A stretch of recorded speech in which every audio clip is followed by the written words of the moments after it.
Alors, aujourd'hui, on va aller en sixième et on va faire un chapitre très important qui est celui des fractions.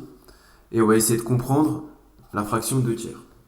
Alors, la fraction de 2 tiers, on vous dit que ça peut être vu comme une fraction partage ou comme une fraction quotient.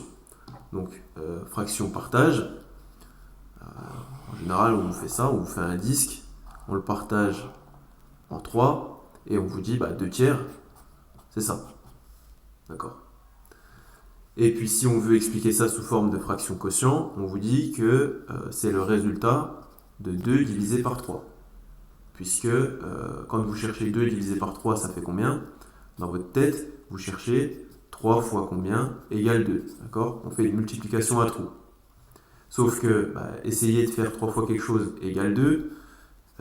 Sinon, essayez dans votre calculatrice de taper 2 divisé par 3. Et puis vous allez voir un nombre avec plein de chiffres après la virgule. Voilà, puis à la fin, ça va vous mettre 7 pour arrondir. Mais ça ne sera pas une valeur exacte, puisque normalement, il faudrait continuer comme ça à l'infini. Donc, ce qu'on fait, c'est que maintenant, on vous dit que vous avez le droit d'écrire ce nombre comme ça, 2 tiers.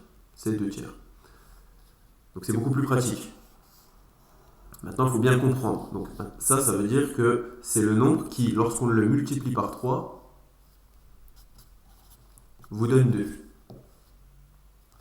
Donc, je vais essayer de vous montrer ça sur un segment qui serait donc de 2 unités. D'accord? Donc, on va de 0 à 2. Voilà. Là, il y a le 1. Mais le 1, il n'est pas important. En fait, ce qu'on va faire, c'est que notre 2, là, on va le partager en 3 parties. D'accord? Donc, voilà. Donc, 3 parties de même taille. Et ces 3 parties, donc, elles représentent 2 tiers chacune. D'accord? Là, j'ai 2 tiers. De là à là, il y a 2 tiers aussi, sauf que là, ça fait 4 tiers du coup. Et de là à là, on rajoute 2 tiers, donc en tout, ça fait 6 tiers. Bon, et avec ça, vous comprenez que lorsque je prends 3 fois 2 tiers, je récupère mes 2 unités complètes. D'accord? J'ai tout. Voilà.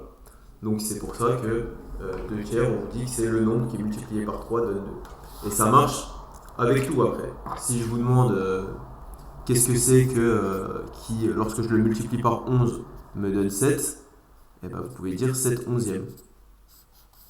Voilà.